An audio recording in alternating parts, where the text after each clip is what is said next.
پہلے تو اللہ تعالیٰ کا جتنا شکر ادا کرے وہ کم ہے۔ یہ قاتلانہ حملہ عمران خان پر ہوا ہے۔ عمران خان کو ٹارگٹ کر اسیسینیٹ کرنے کی کوشش کی گئی ہے، اور جسے اللہ رکھے اسے کون چکھے۔ اللہ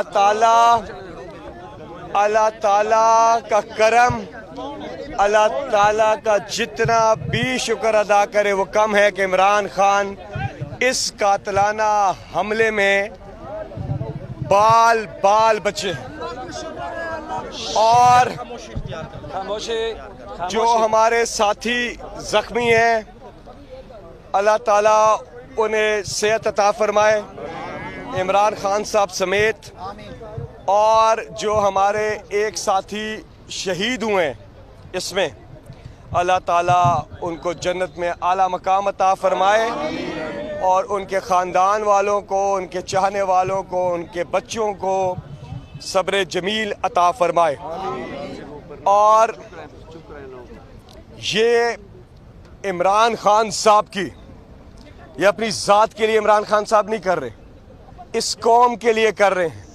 ابھی عمران خان صاحب سے ملاقات ہوئی ہے، ان کا جو آپریشن ہوا ہے الحمدللہ اس کے بعد وہ بالکل ٹھیک ٹھاک ہے۔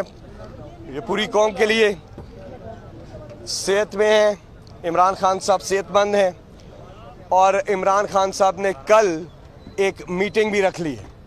تو یہ قوم کے لیے کہ آپ بے فکر رہیں۔ عمران خان صاحب کا میسج ہے کہ وہ آخری سانس تک اس ملک کے لیے اپنی جدوجہد جاری رکھیں گے، اور ہماری جو جہاد ہے یہ جاری رہے گی۔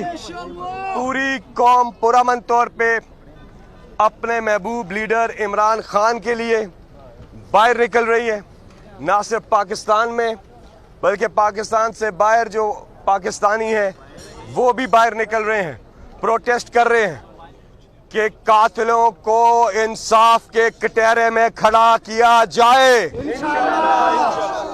اور جب تک ہم حقیقی آزادی حاصل نہیں کر لیتے ہم سب بھی اور پوری قوم اس جدوجہد میں بڑھ چڑھ کر اپنا حصہ ڈالے گی۔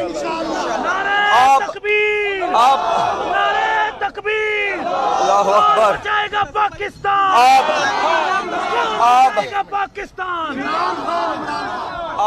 اب یہ تحریک اور شکل اختیار کر جائے گی، کیونکہ ہمارے محبوب لیڈر، ہمارے لیڈر پر قاتلانہ حملہ کیا گیا ہے۔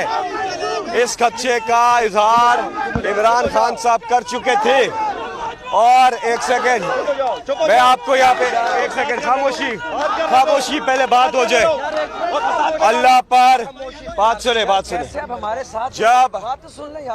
جب ایک انسان اس پہ عقیدہ رکھتا ہے کہ لا الہ الا اللہ محمد رسول اللہ، جو انسان ایمان لے آتا ہے اللہ اس کے خوف دور کر دیتا ہے۔ نہ ہم ڈرتے ہیں، نہ ڈریں گے، نہ جھکتے ہیں، نہ جھکیں گے۔ ہم ایک اللہ کو سجدہ کرتے ہیں، اور ہم اللہ کے علاوہ کسی کے سامنے نہیں جھکیں گے، اور تمام پاکستانی پوری قوم جو ہے وہ اپنے لیڈر عمران خان کے ساتھ کھڑی ہے۔